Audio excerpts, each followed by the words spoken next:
손가락을 한 번에 자르지 않고 조금씩 나눠서 잘랐는데 손아프겠죠? 너무 심한 고통에 예전이 굴러다니다 자신의 손가락으로 피를 찍어서 바닥에 자국한 참자를 7번이나 썼다고 합니다. 그 정도로 고통스러웠다는 거죠. 유럽에서도 비슷한 형벌이 있었는데요. 유럽에서는 죄수에게 톱질을 해서 세로를 잘랐는데 이러한 형벌은 중세를 지나 19세기까지도 행해졌다고 합니다. 나폴레옹의 프랑스에서 그리고 19세기의 프랑스 혁명 이후에 세르비아 사람들이 헝가리 사람들에게 주로 행해졌다고 알려져 있습니다.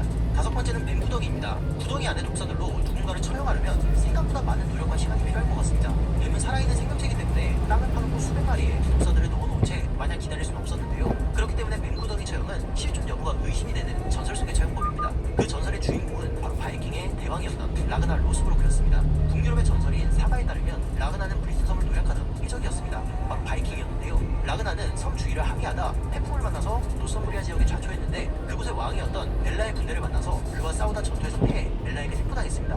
벨라는 라그나를 뱀구덩이에 쳐박아서 그를 잔인하게 살해했다고 알려져 있는데요. 사람이 독사에게 물리면 혈관에 독이 퍼지고 온몸에 열이 나기 시작하면서 피를 토하다가 장기의 파열과 출혈로 죽게 된다고 합니다. 여섯 번째는 교수대입니다. 교수대는 범죄자를 커다란 철창에 가둬두고 공중에 매달아서 말려 죽이는 형벌이었습니다. 주로 영국에서 많이 시행되던 형벌이었는데요. 실제로 18세기의 런던에서는 길거리가 철창들로 가득 차 있었다고 합니다. 고개를 들어 위를 보면 가로수 주변엔 철창들이 매달려 있었고 그 안에서는 구덩이 끓는 시체들이 실시간으로 썩어가고 있었습니다. 까마귀가 시체의 눈을 파먹고 있었고 살은 새까맣게 썩어서 무드러져 가고 있었죠. 보통은 교수대에 중범죄자들이 많이 들어갔는데요. 특히 해적이나 밀수꾼들이 가장 많이 들어갔다고 합니다. 철창은 런던 온 곳에 깔려 있었는데 시내 곳곳에 걸어두었다 보니까 사람들의 집 앞에도 교수대가 걸리는 일이 흔했습니다. 시체를 길거리에 걸어둔 이유는 시민들에게 경각심을 심어주기 위함이었는데요. 길거리에서는 시체 속 냄새가 상상을 초월할 정도로 지독했다고 합니다. 1751년 영국 정부가 살인법을 제정했을 때부터 길거리에 시체가 넘치기 시작했습니다.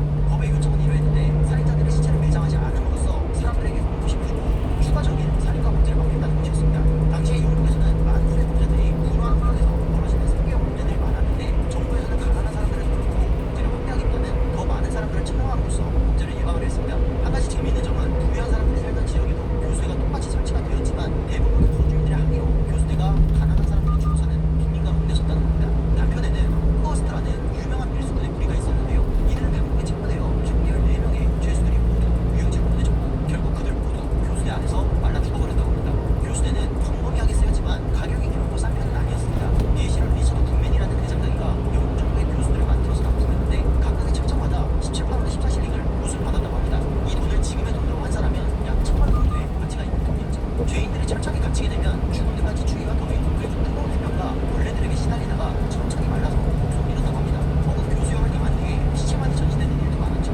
일곱 번째는 유다의 유감입니다. 중세의 유럽에서는 상상을 초월하는 수많은 종류의 고통이 존재했습니다. 그리고 그 중에는 약 1km 앞 시속 100km 단속 구간입니다. 철저히는 실제로 사람들에게 사용되진 않았지만 공공장소에 설치되어 많은 사람들에게 공포심을 심어주기에 충분했습니다. 그리고 리드크로셔트와 마찬가지였죠. 유다의 요람도 유명한 기구였지만 오직 공포심을 위해서 만들어진 기구라고 추가하는 사람들이 많습니다. 우선 기구의 부족해서 실제로 사용되는 데 대한 논쟁의 여부가 있는 기구인데요. 우선 이 기구의 사용법은 그렇습니다. 집행자는 죄인의 사진을 묶어서 천장에 약 매달아 500m 앞 시속 100km 단속 구간입니다. 내려서 죄인을 의자 위로 앉게 만들었습니다. 그리고 만약 몸에 덜덜 덮이고 싶으면 피해자의 양 발목에 더 추락해서 죄인의 상체가 의자 안으로 깊숙하게 내려옵니다. 그러면 죄인은 몸과 내장이 발현돼서 천천히 고통스러운 죽음을 맞이하게 된다고 합니다.